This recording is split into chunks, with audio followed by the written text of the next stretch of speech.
Pharmacist community के लिए क्या करने जा रहे हैं? जो कमिटमेंट्स जो वादे हमने किए थे कम्युनिटी के साथ उनको मनोअन हम पूरा करेंगे इंशाल्लाह। ऑपोजिट ग्रुप था, उनको किस तरीके से आप एक यूनिटी के साथ लेके चलेंगे? ग्रुप्स थे या कॉन्टेस्ट हो रहा था वो सब इलेक्शन से पहले था। नुमाइंदा जमात है वो पूरी फार्मासिस्ट कम्युनिटी की है, किसी एक ग्रुप की नहीं है। हम एक बॉडी बनाएंगे, उसके अंदर एक पीपीए का नुमाइंदा होगा, कि वो उसका क्या रोल होगा? तो उनका भी एक न्यूट्रल ऑब्जर्वर या न्यूट्रल मेंबर जो वहाँ पे होता है मौजूद।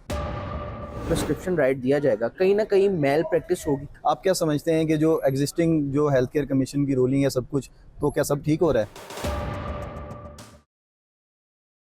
अस्सलाम वालेकुम नाज़रीन, डॉक्टर समर अब्बास हाजिर है और आज मेरे साथ राव आलमगीर साहब हैं जो कि डिप्टी सेक्रेटरी हेल्थ हैं, हेल्थ एंड पॉपुलेशन डिपार्टमेंट के। रिसेंटली वो पीपीए के प्रेसिडेंट भी इलेक्ट हुए हैं। सबसे पहले राव साहब आपको बहुत बहुत मुबारक बहुत हो। शुक्रिया डॉक्टर साहब। और आज बहुत अच्छा मौसम है हाँ जी, और नो आप डाउट, हम बड़ा ब्रांच पे आए हुए थे यहाँ पे पीपीए की ज़बरदस्त पूरी बड़ा। बॉडी की तरफ एक उन्होंने इनवाइट किया हुआ था।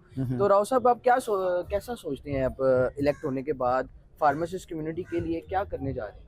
देखें जी, फर्स्ट ऑफ ऑल तो थैंक यू वेरी मच। आपने एक पहले भी पॉडकास्ट किया था और उसके बड़े अच्छे रिजल्ट्स आए हैं। कुछ क्यूरीज, कुछ इश्यूज़ जो आम फार्मासिस्ट को नहीं पता थे कि पीपीए है क्या, करती क्या है, या क्या हमने करना है, या प्रीवियस प्रोग्रेस हमारी क्या रही है, रजिस्ट्रेशन का मेथड क्या है, वो सारी चीज़ें अल्हम्दुलिल्लाह उस पॉडकास्ट से लोगों को बड़ी हेल्प मिली। तो अब नो डाउट हम जीत चुके हैं अल्लाह के करम से, और अब पूरी कोशिश है कि जो कमिटमेंट्स जो वादे हमने किए थे कम्युनिटी के साथ उनको मनोअन हम पूरा करेंगे इंशाल्लाह। ठीक है, जैसे उसमें कि मैं सुन रहा था ख्वाजा इमरान नज़ीर साहब ने कहा कि जो अपोजिट बॉडी थी जो इलेक्शन हारी है उनको और आप इकट्ठे लेकर चलेंगे, तो कैसे एक आप लोगों का क्या लाहे अमल होगा मुश्तरका कि आप दोनों कैंडिडेट्स जो थे आप लोग और जो उन अपोजिट ग्रुप था उनको किस तरीके से आप एक यूनिटी के साथ लेके चलेंगे?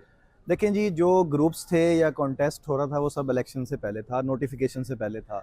अब नोटिफिकेशन हो गया है, वी आर वन बॉडी। अब पाकिस्तान फार्मासिस्ट एसोसिएशन बन गई है। अब कोई पीपीजी, वीओपी, रिफार्मर, ये सारे मर्ज होके अब एक ही जो है पीपीए है, दैट्स ओनली पीपीए। और पीपीए जो है फार्मासिस्ट की नुमाइंदा बॉडी है एज़ पर एक्ट। तो हम पूरी कोशिश करेंगे कि जो भी ग्रुपिंग थी या जो चीज़ें इलेक्शन से पहले थी वो ना हो, और हम एक यकजा होकर कम्युनिटी की फार्मासिस्ट कम्युनिटी के लिए जो है बेहतरी कुछ कर सकें। उनसे भी हम सजेशंस लेंगे, और जो उनके कुछ मैनिफेस्टो में चीज़ें थी अगर वो हमें उसमें सपोर्ट करते हैं तो हम डेफिनेटली उनको भी साथ लेके चलेंगे। हमारा जो मैनिफेस्टो वो भी ऑब्वियसली हमारा मैनिफेस्टो तो है ही बड़ा कम्प्रीहेंसिव। तो हम इसमें कोशिश करेंगे कि अब हम जो नुमाइंदा जमात है वो पूरी फार्मासिस्ट कम्युनिटी की है, किसी एक ग्रुप की नहीं है। तो मिलकर इसको लेके चलें। पीपीए में और जो आपके इंस्टीट्यूट्स हैं जो गवर्नमेंट के अदारे हैं उनके दरमियान एक पीपीए का नुमाइंदा मैं सुन रहा था ख्वाजा साहब कह रहे थे कि हम एक बॉडी बनाएंगे, उसके अंदर एक पीपीएमए का